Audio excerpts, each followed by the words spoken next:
So the first big animated film of 2016 is here, Norm of the North. Kung Fu Panda 3. The perfect film to take your 5-year-old to learn the valuable lesson that being clumsy and obese won't hinder you from mastering Kung Fu, all while they're hopped up on sugar and popcorn.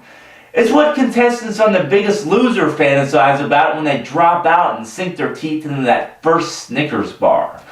The first Kung Fu Panda was a refreshing take on a comedic hero's journey with state-of-the-art animation, and the bar just keeps getting set higher for animated films these days, with movies like Inside Out, Minions, and the Peanuts movie from last year alone. Our hero Po is back, and after becoming the Dragon Warrior in the first movie, his progression is more internal. In the second movie he found inner peace, and that trend continues here. I like that before he can conquer evil, he has to resolve inner philosophical conflicts, and still doubts his abilities even though the Furious 5 accepted him 2 movies ago. I think he just needs to get a personal trainer and get ripped and all his problems would go away. Maybe we'll get that in the 4th movie. This movie introduces a new villain, Kai the Collector, played by J.K. Simmons. He's this huge bulking steer who's been banished to the spirit realm and comes back to conquer all of China. I'm surprised when he comes back that he's not Korean barbecue or a bacon cheeseburger. He has the ability to capture other Kung Fu masters' chi, or essence, and turn them into deadite versions of themselves and fight on his side. Even though his character did have the supernatural element, he feels just like a rather pedestrian villain to add to Poe's rogues gallery. Gary Oldman's Peacock Lord Shen in the second movie had the same goals, and I feel like they were going through the motions this time around with the villain. He's the least interesting and most one-dimensional of the 3 villains so far in the franchise. He's just big and mean and not as conniving, more like a sidekick. Even the villagers are almost aware of this. They're like, "Who are you? Oh, you're the new bad guy? Okay." Bryan Cranston plays Poe's long-lost father, Li Shan. He's great as he always is, but for some reason I thought both he and J.K. Simmons sounded too much alike, and that threw me. I guess it's not their fault they both have big, powerful, booming voices.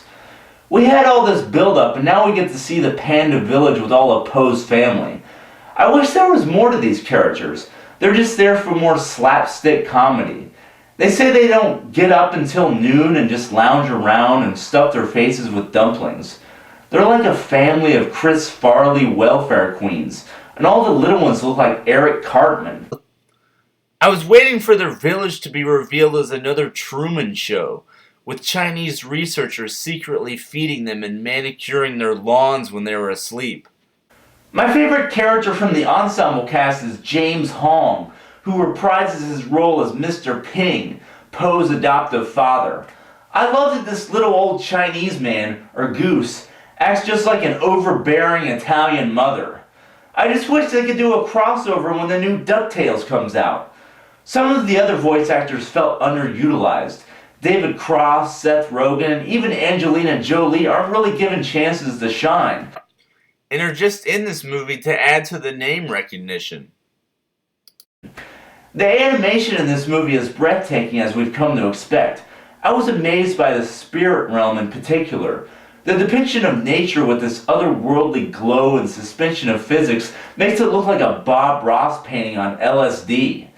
I'd like to play a Reds-like game in this world on a virtual reality device. Overall, I thought this movie tried too hard to follow a formula that was done better in the second movie. We have a bizarro army of Kung Fu masters fighting with Red Dawn-style pandas who don't even learn to fight.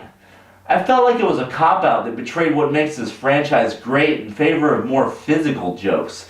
It's like if in The Karate Kid, if Mr. Miyagi told Daniel that maybe karate won't work and then just throw a pie in Johnny's face at the tournament.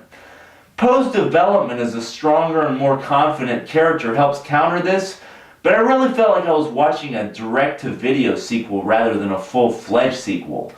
I give this movie a 7 out of 10, and I want to see more of Poe's adventures with the Furious 5. I just want the filmmakers to mix it up and give us something that feels fresher in the next one.